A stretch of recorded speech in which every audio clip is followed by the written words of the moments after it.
Masayang araw, mga ka-PL.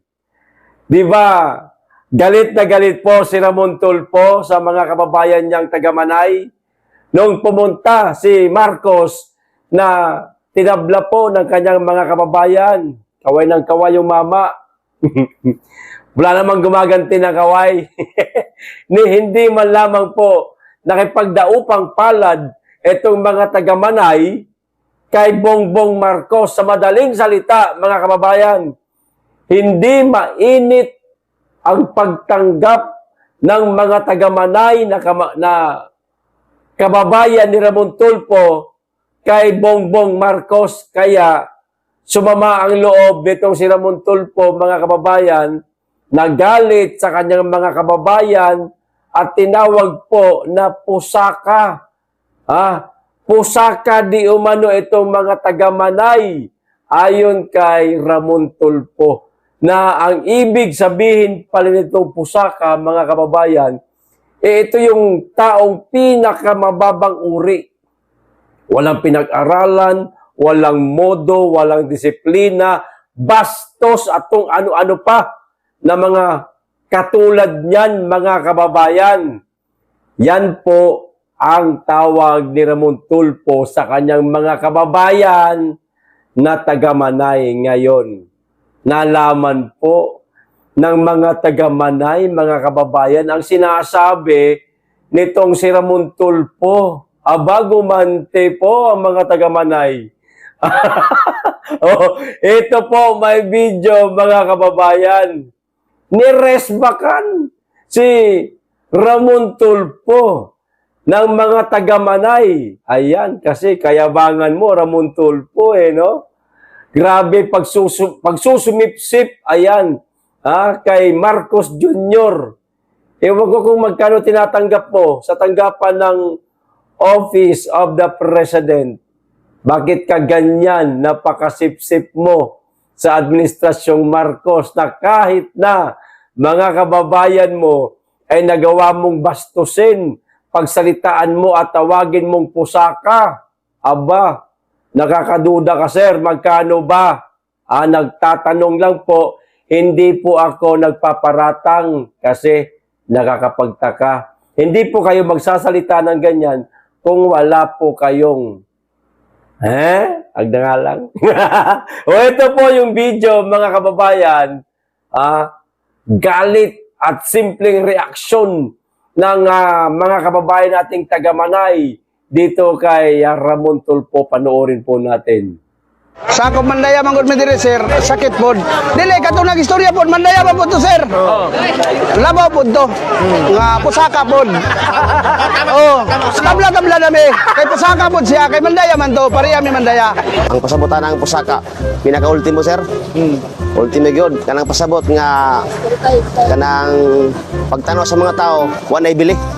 Mao na siya. Murag wala kay eskwelahan, ana murag pobre jud kay ka, murag wa jud kay tanan, halos tanan wala. Kanang respeto lang sa isig ka tao. So ayun, maliwanag, mga kababayan, Bisaya nga lang ang lingwahe. Unang lalaki, ang sabi niya, yung nagsalita na pusaka, mandayan din man yun. Ginantihan siya ng kanyang mga kababayan. Kasi nga sinabi Tulfo na pusaka daw yung mga taga-Manay. Yung mga taga-Manay, kasi mga kababayan, ang tribo po nila, mandaya. Yan. So, kaya nasabi nito isang mama na, nagsalita ng pusaka, mandaya din man yun. Pusaka din yun. Sabi gano'n. At itong pangalawang mama ang nagsabi, kapag sinabing pusaka daw, ito yung yung walang pinag-aralan, yung pinakawalang silbi na tao sa balat ng lupa, parang ganun, mga kababayan, no? Pinakamababang uri ng tao, walang pinag-aralan. Yun po, mga kababayan, ang grabe to si Tulfo, no? Kahit kababayan yan, kaya niyang bastusin, mga kababayan, alang-alang sa pagsusumipsip kay Bongbong Marcos, kababayan mo, babanatan mo, tatawagin mo pusaka, hindi ka man lang nagsabi man lang sana na, mga kababayan, ano ba nangyari sa inyo? Sana nagbigay man lang kayo ng galang sa presidente na dumalaw po sa lugar natin. Yung ganong simple lang ba? Yung hahaluan mo ng kaunting puso, yung mga sinasabi mo, para maantig ang puso ng iyong mga kababayan na taga-Manay at humingi ng tawad sa pagpunta ni Bongbong Marcos na hindi siya pinansin. Hindi siya nilatagan ng red carpet. Hindi siya kinamayan. Hindi rin siya kinawayan. O ayan, sa madaling salita, malamig pa sa bangkay ang ang salubong ng mga taga-Manay kay Bongbong Marcos, mga kababayan. Kaya galit na galit si Montulfo. Pero yun na nga, mga kababayan. Baka pagka itong mama na ito umuwi sa Manay, baka pagtabuyan to ng kanyang mga kababayan. Ako, Montulfo, mag-ingat-ingat ka. Malaki-laki ang kinalaban mo dahil buong Manay na mga kababayan mo ang binabanatan mo. Kung yung kumakalat ulit ngayon na nag-viral noon na video, ikaw at si Raymart Santiago na nagulpi ka, nagkanda pasa-pasa, dugo-dugo yung mukha mo dahil sa mga upak sa'yo ni Raymart Santiago, baka pag umuwi ka sa lugar ninyo, hindi lang yan ang abutin mo. Pakayariin ka mismo ng mga kababayan mo, kaya mag-iingat ka. Huwag ka masyadong sip-sip kay Marcos. Oy, sir, tignan mo rin ang problema ng bansa.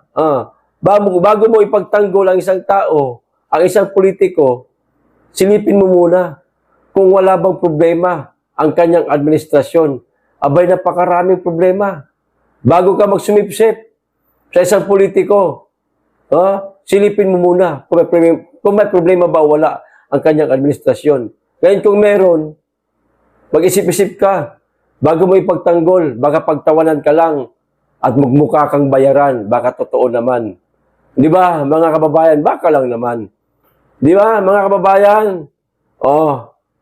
Speaking, Bongbong Marcos, na tinabla sa Manay, eto mga kababayan, meron siyang anunsyo. Meron siyang matatawag nating ipinagmamalaki. Ipinagmamayabang. Ano ho? Tignan nyo kung gaano kababa ang tingin nila sa ating mga pobre. No? Kung gaano kaliit ang tingin itong mama na ito sa ating mga pobre. Maituturing talaga na mata pobre itong presidente natin, mga kababayan. Ito, inanunsyo ni Pangulong Ferdinand Bongbong Marcos Jr. Nagkan pa kasi na Pangulo to, wag na lang sana Pangulo ito. Na magkakaroon ng 350 pesos kada buwan na ayuda ang mga buntis para masuportahan ang nutrisyon ng kanilang anak. Ito yung mismong sinabi niya. Meron tayong programa na first 1,000 days. And the first 1,000 days, ang pagbilang niyan, it's start from concept. Magsisimula pagka nabuntis na ang nanay. So, buntis pa lang, nandyan na ang programang ito. Mga buntis at kanilang anak. So, mga kababayan, ang makikinabang daw nito, nanay at saka anak. Okay? Sabi simula sa pagkabuntis ng nanay, no? Ang nanay at saka anak, okay? Mga buntis at kanilang anak, maliwanag, 0 hanggang 2 taong gulang o 2 anyos na kasama sa 4-piece makakatanggap, mga kababayan, ng 350 kada buwan para suportahan ang nutrisyon ng bata. Ng bata, mga kababayan ha? Ng bata. Okay, ganito. Magkano daw? 350 pesos kada buwan. Pera yan. Sino hindi matutuwa? Okay, may 350 pesos ka kada buwan. Ha? Nga naman, maglakad tayo ng isang buwan sa kalsada. Yung lakad lang talaga nakayuko sa baba. Hindi tayo makakakita ng 350 pesos. Ha? Sa loob ng isang buwan na paglalakad natin, tama nga naman. Pero, mga kababayan, kwentahin natin ngayon. Kung magkano kada araw sa 350 pesos. Ayan o, mga kababayan, 350 pesos. O, divide 30 na lang tayo. Ha? 11 pesos lang kada araw.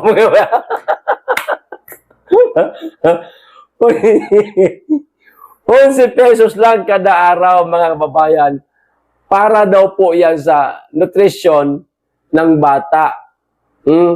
Mula pa nang maibuntis ng nanay, yung kanyang anak, pagbuntis pa lang, pagdadalang tao pa lang, ayan, meron na daw. Meron na 350 pesos kada buwan. 11 pesos sa isang araw. Marcos naman.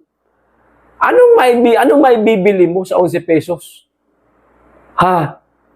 Ni-order nga lang ng isang tumpok na kanin, yung order ka sa karinderya. 15 pesos na eh. 15 pesos po ang isang order ng kanin. Araw-araw, 15. Malaki pa yung order mas mahal pa yung isang order na kanin eh. Kaysa dito sa buong araw na ito, mga kababayan. 11 pesos po kada araw. Para daw po sa nutrisyon ng bata, ng anak. Anong mabibili mo? So, ganito mangyayari. Bili ka 5 pisong tali ng malunggay. Laga mo sa tubig. Tapos teka, 11 ito eh. Tapos yung 6, bagoong isda. Sa buwan mo yung bagoong isda, lagyan mo ng malunggay. Yun lang eh. Yun lang yung budget eh. Wala na sibuyas bawang. Wala na. 5 pisong tali ng malunggay, 6 pesos na bagoong isda, buong araw kakainin niya ng bata. Ganyan lang.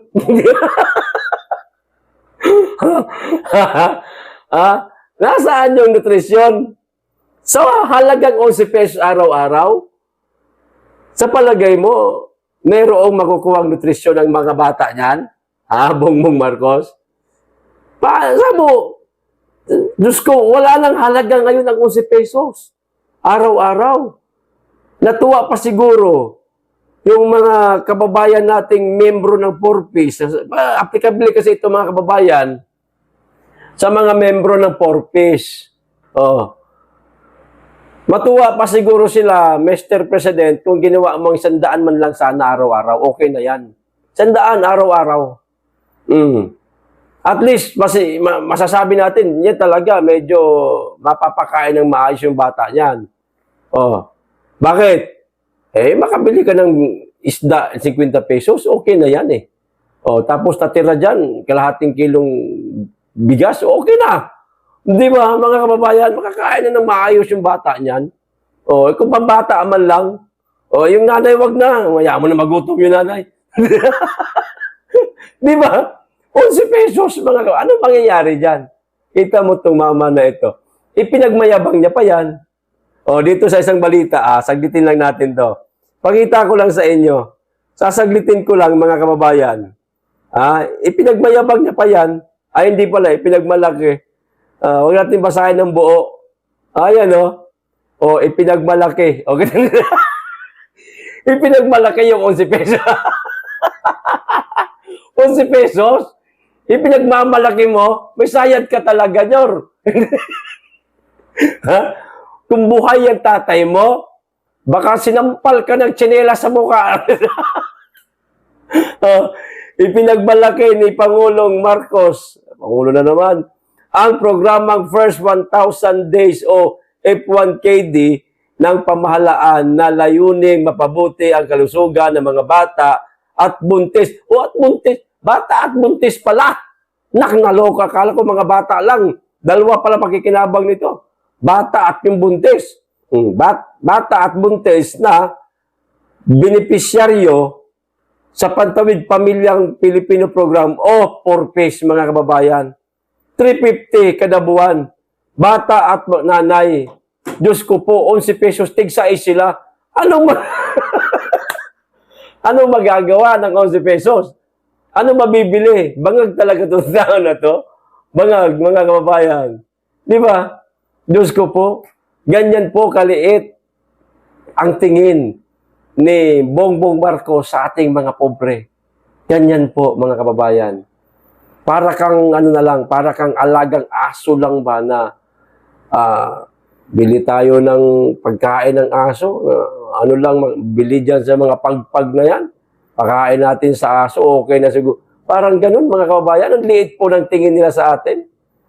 Kaya pala, wala siyang nagagawa, wala siyang planong pagandahin, pagbutihan yung itong kanyang pamumuno sa ating bansa kasi wala siyang pakialam kasi hudang ano masabi sa kanya ng mga tao. Diba?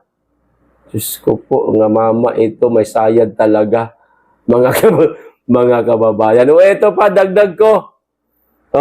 Papayag ba kayo? Kayong mga influencer ng TikTok. Ha? Kayong mga nagbebenta ng mga kung ano-anong mga products sa TikTok na kumikita kayo. Papayag ba kayo dito sa gustong mangyari ni Abante? O ito. Representative Benny Abante. Ipagbawal ang TikTok sa Pilipinas. O papayag kayo?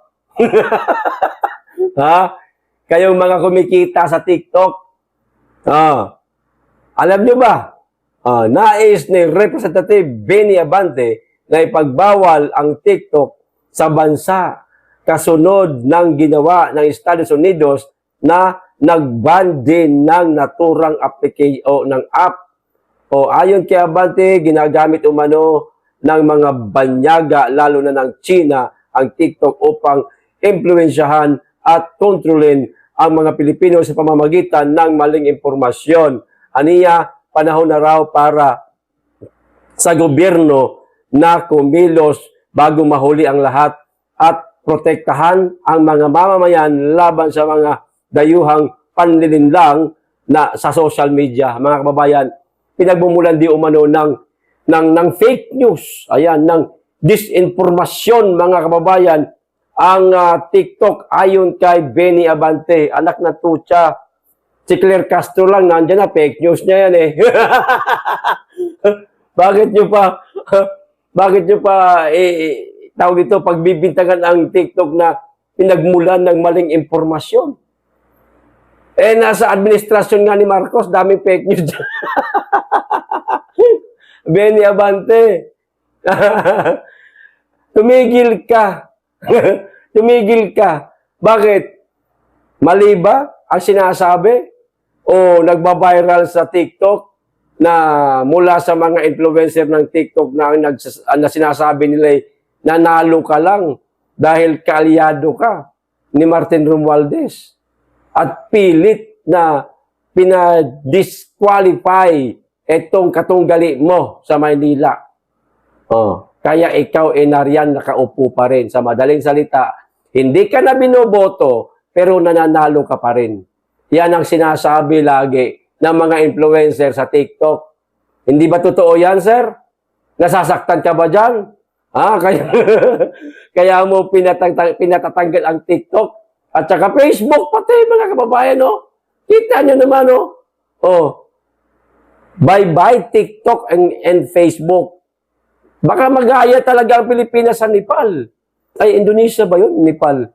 Na kaya nagwala ang mga Gen Z kasi ang mga application tulad ng TikTok at Facebook, Instagram, pinatatanggal. Baka magaya dahil sa'yo, pagmula. O, magagalit itong mga kabataan. O, papayag ba kayo, mga kababayan? Kami sa YouTube kami maingay.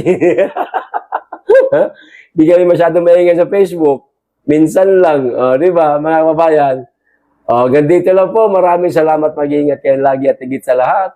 Mahalin natin ang Pilipinas.